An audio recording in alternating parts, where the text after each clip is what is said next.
لماذا لا تصوم ولا تصلي؟ انا كنت بصوم والله وبصلي زمان. انا بصوم وانا عندي 8 سنين.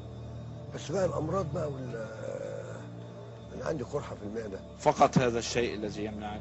اه ممكن هذا الشيء يمنعك عن الصيام، ولكن ما الذي يمنعك عن الصلاة؟ لا، هو هقول لك انا على حاجه. انا فاهم الدين ازاي. ما هو انا برضو حلو ده الاسلام، ده حاجه عظيمه، والنبي ده حاجه عظيمه. النبي مش هقعد طول النهار اعمل كده. مش ملاحظ انه كل شيء بحياتك عامله على قياسك وعلى طبعا. راحتك؟ طبعا.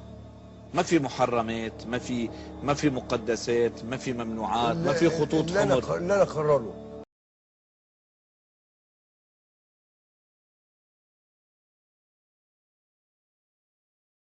انما ما ينفعش ابقى داخل الاطار ده. ما ينفعش ابقى مسلم انا اصلي وبتاع وحاجات زي كده. ربنا يقدرني، ما اقدرش اعمل ده. ليه ما بتقدرش؟ وانا في الهيول، وانا مندهش جدا من البطاقه الشخصيه. يقول لك الاسم، السن، الديانه. عايز تلغي الديانه؟ تلغي.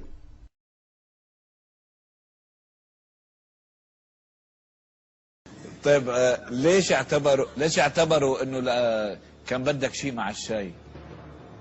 شيء ما اعرفش في دماغهم ايه. وبعدين لما ما بقاش موجود. في دماغك ايه؟ انت في دماغك ايه؟ انا حشاش. انا حشاش. انا حشاش. انا حشاش. في حد يقول عن حاله حشاش؟ هو في حشيش دلوقتي؟ ما فيش.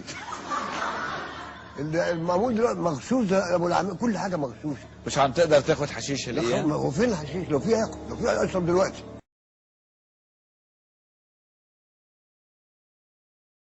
يعني اليوم التفكير بلقاء الخالق وبلقاء ربك مفروض يصير عنده حسابات. انا متاكد انه هياخدني في حضنه ويقول لي انت واد جدع، واخش. انا متاكد من الحكايه دي.